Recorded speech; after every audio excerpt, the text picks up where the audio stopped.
ويسيب عنونا تغييرنا وأن رأينا الله عبد الواحد سودو iyo baarlamentary kala socda iyo ex wasiir baarlamentary cali xareed oo halka fadhiya waxaan iyadana ku darayaa gabadha halka fadhiya wuxuuna lahaa xaaskii wasiirka uma lahayd xaaskii wasiirka arrimaha dibadda marka waana xaaskii wasiirka arrimaha dibadda waxaa sameeyay laki xaaji xasan cali askar adeer baan u hay waxaan sheegay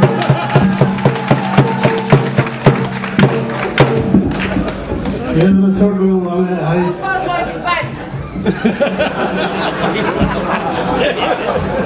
هذا دكتور 5% انت بعد وعمر يا تاع الوزير وحجاري ناصر عبد البالغ يقول ذلك كتغيير بسرعه سنتي وانا كما تيهين فحنكم ورقوا هاي inuu shariifkiina kula soo ballamay oo uu ku yidhi bal waxay sheegayaan iyo soo eego bal magaalada soo indhaindha iyo bal inay dalka la socdaan ay dowladda la socdaan iyo kala soo eeg markaasuu hoosta naga soo gaadhay marka waxaanu ku leenahay dadka misala sheegay waa indhaha macalina xalaytana ballan baynu lahayn waxaan ku nidhi waynoo habeen dambe marka waxa proof ah in dowladda la socdo waxaasoo dad halkaa jooga نوع مساس يوسف دويان أدنوا كسور دوينيان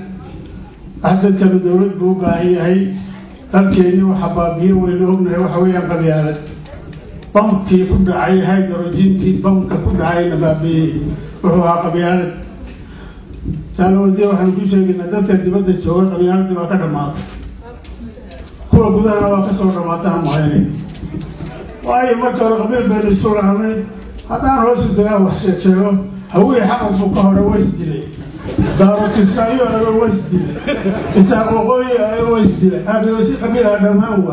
رئيس بود جيا ورئيس القمر يا أفضل يكون حقوق عيان وقبيل خير هاي مرة معي سنوسيس عايو لبدي وذا الشيء ولا بهوك ترى نقرأيه ما كهيم كتاب ولا فهمي متى كلمت هي الدبادة شوكتها وحنا كفهمنا هكذا مرة تيمي أما كانوا نبي هذي وقف دمج الجو أما هو حسابيه صومالي بقى قريب على الهواء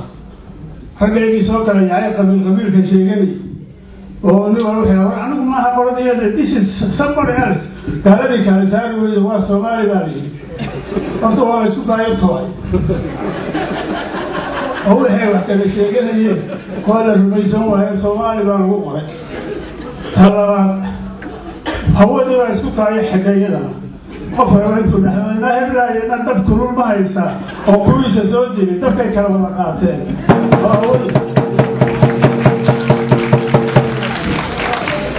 هو ده بس كتر شيء واحد كتر اللغة يكتر كي دينتي هذا من المرة يفكرون وهو حبيب سواي فقط كل صباحية وهي هبل هرتل الله واسواري كان يتشتغل بورني marka dadkii way ogaayeen Soomaalida waan isku taroonay waxaan u baahanay dawlad aan ku noqono dalkii ku noqono maalinta waxa sheekeynaysaa aan ugu nahay aaduu fanaanada waxay tiri galabaan dibadda u baxnay aniga gabadh kale fanaanada waxaan meel hablaayaan tagno فصار العقد ما يسمى ما هي باور ما يسمى هي محرية أول اللي قال لي ما اللي قالوا فنانين كذا المهاي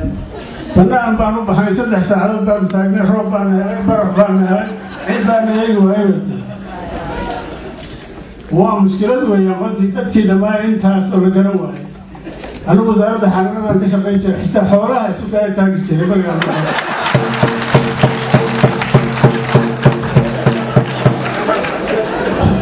لا يجيل وأنا سلامت أيوة كنا دمعت هاي أنا واحد كان مليس إذا هو قرر مليس مركا ذلك ما نبان يتعرف الوزير مركا قبيلة دوانا ماتي لكن ما حاسب حي قبيلة كانوا قرروا وسيلة شيء وانتي دينتا ومينا مسلول يبقى هنفري دور ما دينتي كان شيء كذا wargormay dhacday nin muslima oo tukaday oo 5 o'clock isagoo salaada aroortii ka soo baxay nin kale intuu dilay uu yidhi waliba ilaah baa ii fasaxay inaan dilay wuxuu sanaan ku tegaya walqadiyada hal meelayo qabyaaladu way dhamaatay saacada wasiir ma jirto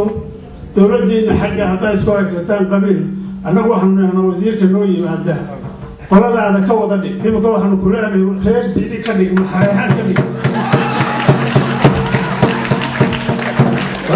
waliba hoosu dego reer dalal ka dhig wuxuu noo dhisa milic baan u baahannahay dhirtii qodaxda lahayd baan u baahannahay geedka hoostiisa baan u baahannahay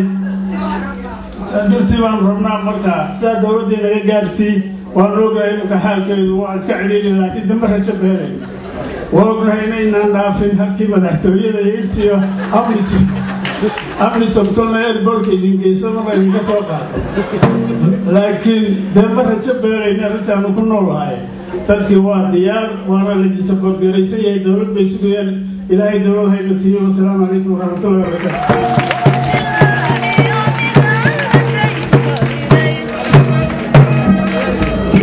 عبد الرحمن شغاله وruntii si fiican ugu dardaarantay wasiirka haddana maadaama uu ka hadlay ururada nagu haysto dalkii oo mar kastaba dhibaatadii qabiilkii markii laga baxay oo hadda problem way ka taagan yahay oo aad aragteen dhaqdhaqaaqa diimeed waxaan rabnaa inaan wasiirka u sheegna annaga waa bannaan baxnay annagoo ah community-ga halkan dowladda Canada waa la socodsiinay barnaamij weyn ayaan ka sameynay bishii June downtown ku soo binay violence ka socda meesha inaan ka aad noo dhibta anaga rag iyo dumarba haddana waxaan halkan ku soo dhaweynayaa gudoomiyaha North America oo aad iyo aad soo halqaamay oo howl badan qabtay Sheikh Maxamuud Xaashi oo sunna wal jamaa officially u ah ninka uu fadhiyo halkan North America Sheikh kusoo waqtiga noo السلام عليكم ورحمة الله وبركاته. بسم الله الرحمن الرحيم. الحمد لله رب العالمين والصلاة والسلام على أشرف المرسلين سيدنا محمد وعلى آله وصحبه وسلم. أما بعد وحال وشرف أن يرتبط علماء عامة رأي يقدر إلى سلوينه وزير حرية كواد إبراهيم نسك عبد الواحد علم عمر لبدا xildhibaan gabadha xaaska wasiirka arrimaha dibadda kulli laki kulligii iyo aan soo dhaweeyna ayaa noo sharafay sidoo kale waxaan leenahay soo dhawaada anoo ku hadlay magaca sunna wal jamaa ikhwani waxaan jeclaa lahaa mar meeshan wax badan baa culimada wax laga sheegay caawa culimada meeshan wax badan baa laga sheegay culimada ayaa isku daray علماء يقدر علماء يبادر من فضلكم علماء الشيخة أو حكم دونا أما أقوم تغيرتها المدة بالصعودة علماء اللي يخاني أزلقها إسلام كها الصومال الله يبادر مالك علماء وعلماء محمد سيد برديجي الله نعرسته ويقومه هو أسوي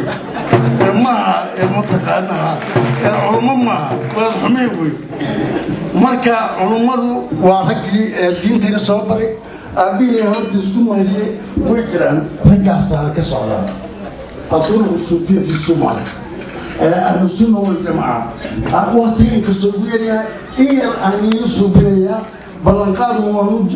wasiirka wuxuu leeyahay la socodsiyo waxna aan ka codsado marka iga raalaha teesto iyo warka in furay horta hadana sunna wal jamaa su'aashu waxa weeye waa maxay kuwa kamidada hadda sunna wal jamaa isku sheegaya iyo kuwa kale qorayga sita annaka sunna wal jamaa ahlu safan ka socona nabi Muhammad alayhi salatu wasalam waqtigiisii ragii afarta boolaha ee Abu Hurayra oo joogay المساجد كنا بيكون